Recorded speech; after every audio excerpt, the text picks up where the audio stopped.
அனைவருக்கும் வணக்கம். இன்னைக்கு ஜூலை 30ஆம் தேதி முதல் பெண் மருத்துவர், சமூக போராளி முத்துலட்சுமி அவங்களோட பிறந்த தினம் என்று இந்திய துணை கண்டத்தின் முதல் பெண் மருத்துவரும் சமூக போராளியுமான தமிழ் ஆர்வலருமான இந்த மாதிரி பன்முக பரிமாணம் கொண்ட டாக்டர் முத்துலட்சுமி அவங்களோட பிறந்த தினம் என்று. இவங்க புதுக்கோட்டைக்காரங்க. அந்த புதுக்கோட்டை சமஸ்தானத்தில் திருக்கோகர்ணம் என்ற இடத்துல 1886 காங்கிரஸ் தொடங்கி ஒரு வருஷம் கழித்து பிறக்கிறாங்க. தந்தை பிரபல வழக்கறிஞர், தாயார் பிரபல பாடகர். பருவமடைந்த பெண்கள் வெளியே செல்லக்கூடாது என்ற கட்டுப்பாட்டினால் பள்ளிக்கு தொடர்ந்து செல்ல முடியவில்லை. ஆனாலும் தந்தையின் உதவியுடன் தனிப்பட்ட முறையில் மெட்ரிகுலேஷன் தேர்வு எழுதி மாநிலத்தில் முதலிடம் பெற்றார். இவர் கல்லூரியில் சேர புதுக்கோட்டை மன்னர் சிறப்பு ஆணை பிறப்பித்ததோடு உதவித்தொகையும் வழங்கினார்.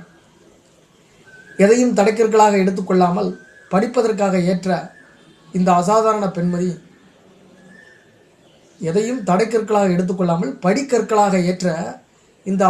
பெண்மணி ஆண்கள் கல்லூரியில் ஒரே பெண்ணாக சென்னை மருத்துவக் கல்லூரியில் சேர்ந்து, சென்னை மெடிக்கல் காலேஜில் சேர்ந்து, அதான் மெட்ராஸ் மெடிக்கல் காலேஜ், மாநிலத்திலேயே முதல் மாணவியாக வெற்றி சரித்திரம் படைத்தார். சென்னை எழும்பூர் தாய்சேய் நல மருத்துவமனையில் ஹவுஸ் சர்ஜனாக பணியாற்றினார். இவரது அறிவாற்றலை அறிந்த அரசு பெண்களுக்கு சிகிச்சை அளிப்பதற்காக விசேஷ பயிற்சி பெற உபகார சம்பளம் கொடுத்து அவரை இங்கிலாந்துக்கு அனுப்பியது. மருத்துவம் தவிர சமூக சேவைகளில், குறிப்பாக பெண்கள் முன்னேற்றம், பெண்கள் கல்வி, சுகாதாரம் ஆகியவற்றில் விசேஷ ஈடுபாடு கொண்டிருந்தார். நாட்டின் முதல் பெண்கள் அமைப்பான இந்திய மாதர் சங்கத்தை தொடங்கி இறுதி வரை அதன் தலைவியாக செயல்பட்டார். மாதர் சங்கம் நடத்திய பெண்களுக்கான ஸ்திரீ தர்மம் என்ற மாத இதழில் ஆசிரியராக பணியாற்றினார். சென்னை மாநகராட்சியின் முதல் துணை மேயர் இவர்தான், deputy mayor of Chennai corporation. மாகாண சட்டசபைக்கு தேர்ந்தெடுக்கப்பட்டதன் மூலம் சட்டமன்றத்தின் முதல் பெண்மணி என்ற பெருமையும் பெற்றார். 1925 சட்டசபை துணைத் தலைவராக போட்டியிட்டு 1925 சட்டசபையோட துணைத் தலைவராக போட்டியின்றி தேர்வு செய்யப்பட்டார். அப்போது தேவதாசி முறை ஒழிப்பு, இருதார தடை சட்டம், பெண்களுக்கு சொத்துரிமை வழங்கும் சட்டம், பால்ய விவாகங்கள் தடை சட்டம், ஏழை பெண்களுக்கு இலவச கல்வி ஆகிய புரட்சிகரமான சட்டங்களை கொண்டு வந்து அவற்றை நிறைவேற்றினார். ஆதரவற்ற குழந்தைகளுக்காக அடையாற்றில் அபை இல்லம் தொடங்கினார். புற்றுநோய் கண்ட தன் தங்கை இளமையிலேயே இறந்ததும், ஒரு டாக்டராக இருந்தும் தங்கையை காப்பாற்ற முடியாமல் போனதும் இவரை மிகவும் பாதித்தது.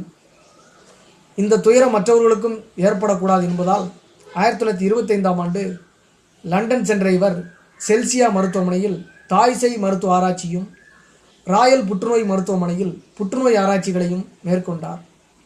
இந்தியா திரும்பிய இவர் சென்னையில் புற்றுநோய் மருத்துவமனை அமைக்க பல விதங்களிலும் முயன்று 2 லட்சம் ரூபாய் நிதி திரட்டினார். தற்போது ஆசியாவிலேயே புற்றுநோய் சிகிச்சைக்கு சிறந்த இடமாக கருதப்படும் சென்னை அடையாறு புற்றுநோய் மருத்துவமனை இவரது அயராத முயற்சியால் ஆரம்பிக்கப்பட்டது. 1936 முதல் முழுநேர மருத்துவராக செயல்பட தொடங்கிய இவர் மீனவ குழந்தைகளின் கல்விக்காக பாடுபட்டார். பல நூல்களை எழுதினார்.